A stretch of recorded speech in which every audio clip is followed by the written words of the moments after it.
One India Tamil நேயர்களுக்கு வணக்கம். ஏகாதேசியினுடைய பெருமைகளும் மற்றும் இந்த வைகுண்ட ஏகாதேசி எதனால் சிறப்படைந்தது, நாம் என்ன மாதிரியான விரதங்கள் இருக்கணும், வைகுண்ட ஏகாதேசியினுடைய வழிபாடுகள் என்ன அப்படிங்கிறது தான் இந்த பதிவில் நம்ம பார்க்க போகிறோம். ஏகாதேசி அப்படிங்கிறது திதிகள் எப்படி வந்தது அப்படின்னு பார்த்திங்கன்னா, சூரியனுக்கும் சந்திரனுக்கும் இருக்கக்கூடிய அந்த இடைவெளி தூரம் அப்படின்னு சொல்கிறோம் இல்லையா.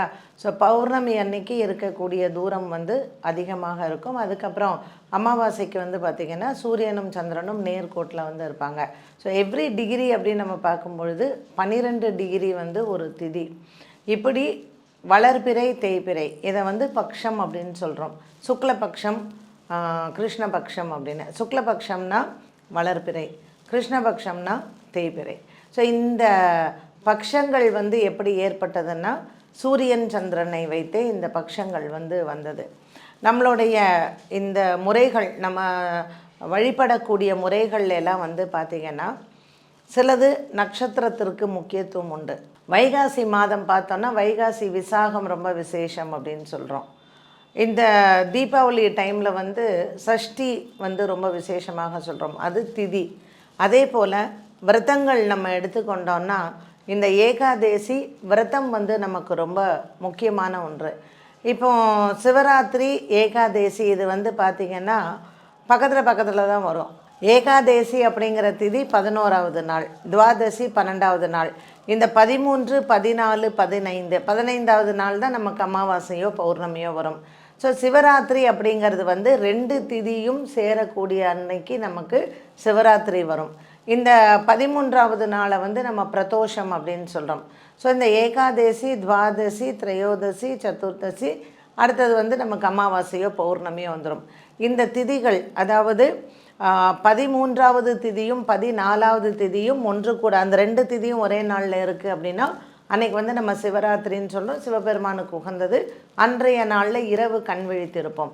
இந்த ஏகாதேசி திதி எப்படி அப்படின்னு கேட்டிங்கன்னா, அறிவியல் பூர்வமாக நம்ம பார்த்தோன்னா, முன்னோர்கள் என்ன பண்ணாங்க, ஒரு மாதத்தில் நீ 2 வேளை நம்மளுடைய சாப்பாட்டு விஷயத்தில் நீ கவனமாக இரு.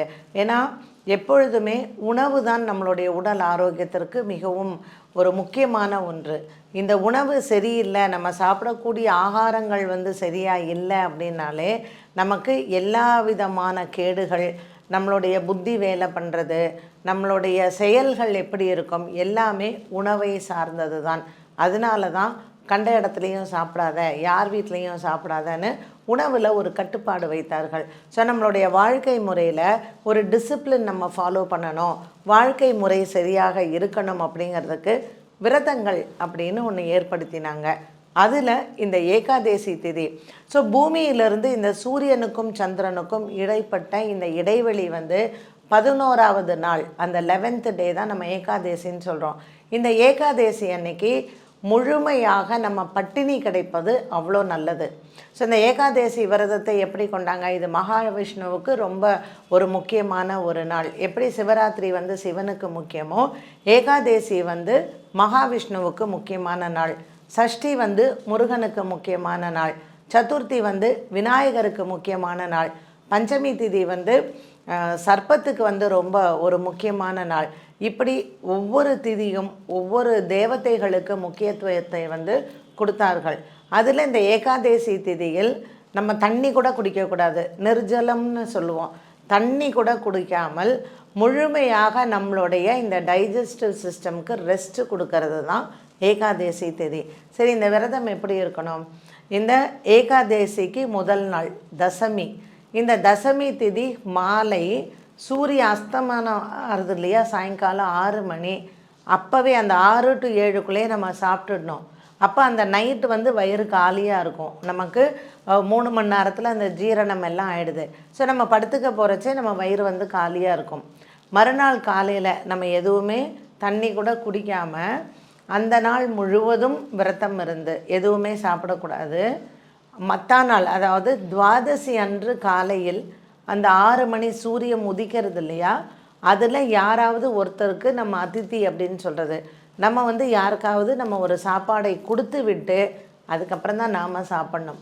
இந்த ஏகாதேசி விரதம் பார்த்திங்கன்னா இன்றைக்கும் யார் எந்த இடத்துல ரொம்ப ஸ்ட்ரிக்டாக ஃபாலோ பண்ணுறாங்க அப்படின்னு பார்த்திங்கன்னா, நம்ம மந்த்ராலயத்தில் ஸ்ரீ ராகவேந்திரர் சுவாமியினுடைய அந்த பிருந்தாவன் இருக்குது பாருங்கள், ஏகாதேசியில் சுவாமிக்கு ஒரு மாலை கூட போட மாட்டாங்க, வெறும் ஒரு துளசி தான் இருக்கும்.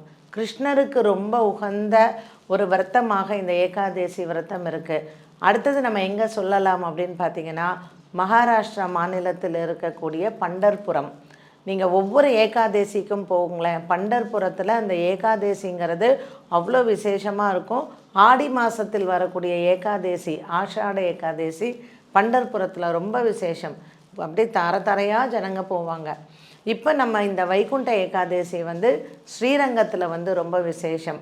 இதற்கு முன்னாடி கார்த்திகை மாதம் ஏகாதேசி நம்ம திருக்குறுங்குடின்னு சொல்லக்கூடிய இந்த திவ்ய தேசத்தில் நம்பி இருக்கார், அங்கே 5 நம்பி இருக்கார் பெருமாள்.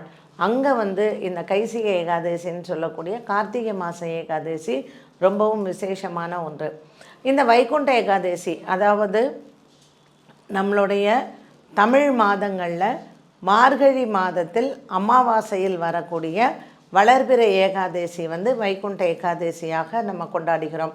இந்த வைகுண்ட ஏகாதேசி என்ன சொல்கிறோம், இந்த உற்சவத்தினுடைய பெயர் என்ன அப்படின்னு கேட்டிங்கன்னா, அத்தியாயன உற்சவம்னு சொல்கிறது இதற்கு. இந்த அத்தியாயன உற்சவம் ரா 10 பகல் 10 அப்படின்னு 20 நாட்கள் இந்த உற்சவம் கொண்டாடப்படுகிறது. சரி, இந்த அத்தியாயன உற்சவம்னா என்ன? நம்ம இறந்த பிறகு நம்மளுடைய ஆத்மா இந்த சோல் அப்படின்னு சொல்கிறோம் இல்லையா, எப்படி இந்த ஆத்மா ட்ராவல் பண்ணுறது, இது போய் பெருமாள் கிட்ட எப்படி சரணாகதி அடையிறது, நமக்கு திரும்ப ஒரு மறுபிறவி அப்படிங்கிறது, இந்த பாவங்கள் எல்லாம் தீர்ந்து திரும்பவும் அந்த சைக்கிள் வர்றதுக்கான ஒரு உற்சவம் தான் இந்த அத்தியாயன உற்சவம்னு சொல்கிறது. மார்கழி மாதத்தில் ஏற்படக்கூடிய ரா 10 பகல் 10. ஏன் ஸ்ரீரங்கம் விசேஷம்? பூலோகத்தில் இந்த திவ்ய தேசங்களில் நம்ம ஆழ்வார்களால் பாடல் பெற்ற மங்களாசாசனம் செய்யப்பட்ட திவ்ய தேசங்களில் முதல் திவ்ய தேசமாக இந்த ஸ்ரீரங்கம் நம்ம சொல்லுகிறோம். பூலோக வைகுண்டம்னு சொல்லக்கூடிய ஸ்ரீரங்கத்தில் வைகுண்ட ஏகாதேசி சிறப்பாக கொண்டாடப்படக்கூடிய ஒரு உற்சவமாகும். இங்கே இந்த நம்மாழ்வாரினுடைய மோட்சம். அதனால் எல்லா வைணவ திருத்தலங்கள்லேயும் இந்த அத்தியாயன உற்சவம் அப்படிங்கிறது நம்மாழ்வார் பெருமாள்கிட்ட மோட்சம் அடைந்து மீண்டும் அந்த அர்ச்சகள்லாம் பார்த்திங்கன்னா, நம்மாழ்வார் மோட்சத்தில் அப்படியே பெருமாள் திருவடியில் இருப்பார், அப்படியே துளசியால் மூடிடுவாங்க. அப்புறம் ஒரு அர்ச்சகர் திரும்பவும் நம்மாழ்வாரை எடுத்துக்கொண்டு அந்த 12 ஆழ்வார்கள் அங்கே வச்சுருப்பாங்க, மரியாதை ஆகும். திரும்பவும் இந்த ஆழ்வாரை கொண்டு போய் அங்கே வச்சுருவாங்க. என்னென்னா, மீண்டும் இந்த பூலோகத்திற்கு நமக்கு ஆழ்வார் வேண்டும் அப்படிங்கிறதுக்காக அதை கைத்தலை மாதிரி கைத்தலை சேவைன்னு சொல்லுவாங்க, கையால் ஏந்தி அதை கொண்டு போய் வச்சுடுவாங்க. ஸோ இந்த வைகுண்ட ஏகாதேசி என்பது ஸ்ரீரங்கத்தில் இன்றைக்கும் அது ரொம்ப விசேஷமாக கொண்டாடப்படுகிறது. இந்த வைகுண்ட ஏகாதசி விரதம் நம்ம எப்படி இருக்கணும்னா, இந்த தசமி திதியில் மாலையில் நம்ம சொன்ன மாதிரி அந்த 6 மணிக்கு மேலே எதுவும் சாப்பிடாமல் இருக்கணும். ஆனால் இன்றைக்கி இருக்கக்கூடிய கால சூழ்நிலைகளில் நம்ம லைஃப் ஸ்டைலில் அவ்வளோ ஸ்ட்ரிக்டாக நம்ம ஃபாலோ பண்ண முடியாது.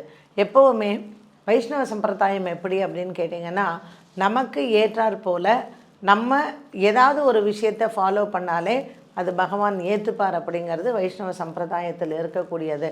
ஸோ இந்த விரதம் நம்ம எதுவுமே சாப்பிடாமல் தண்ணி கூட குடிக்காமல் இருந்தால் பரம விசேஷம். ஆனால் வயதின் காரணமாக, இன்றைக்கி இருக்கக்கூடிய லைஃப் ஸ்டைல் காரணமாக அரிசி உணவை எடுத்துக்கொள்ளக்கூடாது. எப்போவுமே ஏகாதசியில் அரிசி சாப்பிடக்கூடாது.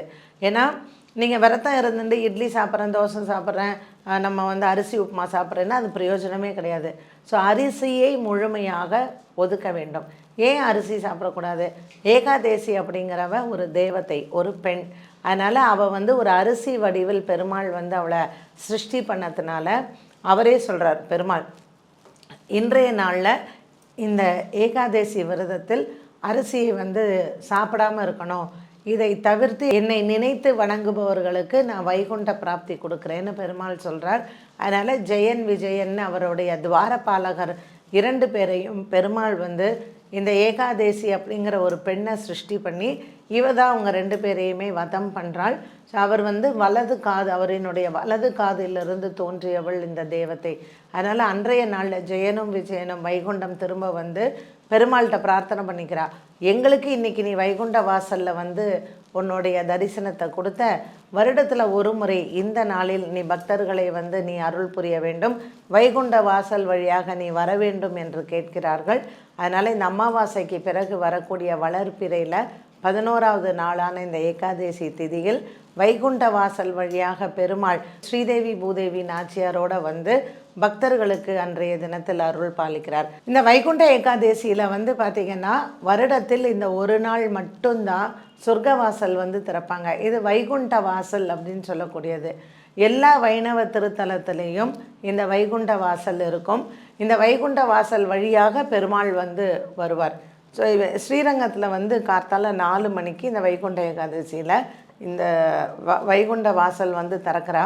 ஸோ பெருமாளோடையே சேர்ந்து பக்தர்கள் எல்லாருமே சேர்ந்து போகக்கூடிய ஒரு சிறப்பான நாள் தான் இந்த வைகுண்ட ஏகாதசி அப்படின்னு சொல்லக்கூடியது. எல்லா வைணவ திவ்ய தேசங்கள்லேயும் பெருமாளினுடைய அந்த வைகுண்ட வாசல் வழியாக போகக்கூடியதற்கு பக்தர்கள் எல்லாமே காத்து கொண்டு இருப்பார்கள். அதில் பூலோக வைகுண்டமான ஸ்ரீரங்கம் முதல் திவ்ய தேசமாக இருக்கிறதுனால அந்த வைகுண்ட வாசலை அன்றைய தினத்தில் மிதிக்க நிறைய பக்த கோடிகள் காத்துட்ருப்பாங்க. ஸோ அதற்கு முன்னாடி அந்த தசமி திதின்னு சொல்கிறோம் இல்லையா, பெருமாள் மோகினி அலங்காரத்தில் வருவார். ஏகாதசி திதிங்கிறவளும் முழுமையான ஒரு வெண்மை உடையை உடுத்தின ஒரு தேவதை. அதனால் பெருமாளும் அந்த மோகினி அவதாரத்தில் ஒரு பெண் வேடத்தில் இந்த தசமி திதியில் பக்தர்களுக்கு காட்சி கொடுப்பார். ஸோ இந்த ஏகாதசி விரதத்தை நம்ம முடிக்கும் பொழுது துவாதசி அன்னைக்கு காலையில் 12வது நாளான துவாதசி அன்று காலை அந்த சூரிய உதிக்கிறதுலையே அந்த வேளையில் நம்ம சமைச்சிடணும். குளிச்சுட்டு அந்த சமைச்சு யாராவது ஒருத்தருக்கு அந்த சாப்பாடை கொடுத்துட்டு நம்ம சாப்பிட்ணும். அந்த அதித்தி அப்படின்னு சொல்லக்கூடியது. நாம் யாராவது ஒரு கெஸ்ட்டுக்கு நம்ம சாப்பாடு போடணும். இந்த துவாதசி பாரணை அப்படின்னு சொல்கிறது என்ன மாதிரியான உணவுகள் அன்றைக்கி சாப்பிட்லாம். பாசிப்பருப்பு கண்டிப்பாக நம்ம அன்றைக்கி சமைக்கணும். அதே மாதிரி அகத்திக்கீரை, சுண்டக்காய் போட்ட ஒரு குழம்பு, நெல்லிக்காய், இது இந்த துவாதசிக்கு நம்ம உண்ணக்கூடிய உணவுகள். இது ஏன் இந்த மாதிரி சமைக்கிறாங்க அப்படின்னா, முதல் நாள் முழுமையாக எதுவுமே சாப்பிடாமல் இருக்கும் பொழுது நம்ம ஸ்டமக்கில் இருக்கக்கூடிய அந்த மசில்ஸ் எல்லாம் ரொம்ப டயர்டாக இருக்கும், நம்மளுடைய டைஜஸ்டிவ் சிஸ்டம். ஏன்னா தண்ணி கூட குடிக்காமல் நம்ம இருக்கோம் இல்லையா. ஸோ ரொம்ப ஹெவியாக ஒரு ஃபுட்டு சாப்பிடும்போது ஜீரணமாகாது. சில பேருக்கு வாந்தி எடுக்கலாம், சில பேருக்கு உடம்பு முடியாமல் போகலாம். ஸோ அதை என்ன பண்ணிட்டாங்க, ஸ்ட்ரிக்டாக சாஃப்ட் ஃபுட் இதெல்லாம் வச்சுட்டாங்க. பாசிப்பருப்பு ரொம்ப சாஃப்ட்டு, வேக வச்சு சாப்பிட்றது. அகத்திக்கீரை புண்ணை ஆற்றக்கூடிய ஒரு செயல். நெல்லிக்காய் உடம்பு உஷ்ணத்தை எடுக்கக்கூடிய ஒன்று. ஸோ இது எல்லாமே விட்டமின் சி நிறைந்த ஒரு உணவு. இந்த உணவை காலையில் நம்ம சூரிய உதிக்கும் பொழுது நம்ம சாப்பிட்டோம்னா அந்த விரதம் இருக்கக்கூடிய அந்த நாளில் நமக்கு இருக்கக்கூடிய டயர்ட்னஸ், அப்புறம் துவாதசியில் நம்ம எல்லோரும் போய் வேலையும் பண்ணணும் இல்லையா. ஸோ உடல் ஆரோக்கியம் நன்றாக இருந்து இது செயல்பாட்டை அப்போது ஒரு மாதத்தில் 2 தடவை நம்ம இதை பண்ணுறோம். வளர்பிறை ஏகாதசி, தேய்பிறை ஏகாதசி. இந்த மாதிரி நம்ம ஒரு உணவு கட்டுப்பாடோடு நம்ம இறைவனையும் வணங்கி ஆன்மீகம் மற்றும் நம்மளுடைய ஆரோக்கியம் இது ரெண்டும் சேர்ந்தது தான் இந்த ஏகாதசி திதின்னு நம்ம சொல்லலாம். இப்படி நம்ம ஒவ்வொரு மாதமும் இதை ஃபாலோ பண்ணிட்டு வரும் பொழுது நம்மளுடைய உடல் ஆரோக்கியம் நல்லாயிருக்கும், நம்ம சிந்தனை நல்லாயிருக்கும், நம்ம செயல் நல்லாயிருக்கும். ஸோ ஒவ்வொரு தடவையும் இந்த எந்த சுவாமிக்காக நம்ம விரதம் இருக்கிறோமோ அந்த இறைவனை நம்ம பெயரோ அவனுடைய நாமத்தையோ சொல்லணும். ஏகாதசியில் கண்டிப்பாக தூங்காமல் இருக்கணுங்கிறதெல்லாம் கிடையாது. ஜென்ரலி ஒரு விரதம் இருக்கும்போது நம்ம தூங்கிட்டோம் அப்படின்னு சொன்னால் அதற்கு பலன் கிடையாது அப்படின்னு சொல்லுவாங்க. ஸோ ஏகாதசியில் விரதம் அப்படின்னாலே உணவு தான். சாப்பிடாமலும் நீர் அருந்தாமலும் இருப்பது ஏகாதசி விரதம். சிவராத்திரியில் கண் விழித்திருப்பது அது சிவராத்திரி விரதம்னு சொல்லக்கூடியது. ஸோ இந்த பாகுபாடு தெரிஞ்சு நம்ம விரதத்தை மேற்கொண்டால் நம்மளுடைய உடம்பு, நம்மளுடைய ஆரோக்கியம் மற்றும் நம்மளுடைய சிந்தனை செயல் எல்லாமே நல்லாயிருக்கும். நாம் நல்லா இருந்தால் கண்டிப்பாக நம்ம குடும்பத்தார், நம்ம கூட இருக்கிறவங்க எல்லாருமே நல்லா இருப்பாங்க. அதை தான் சொன்னோம். நம்ம ஒரு விஷயத்தை எடுத்து செய்தாலே உலக மக்கள் அனைவரும் நல்லா இருப்பாங்க அப்படிங்கிறது தான் ஆன்மீகத்திலே இருக்கக்கூடிய ஒரு சிறப்பான ஒன்று.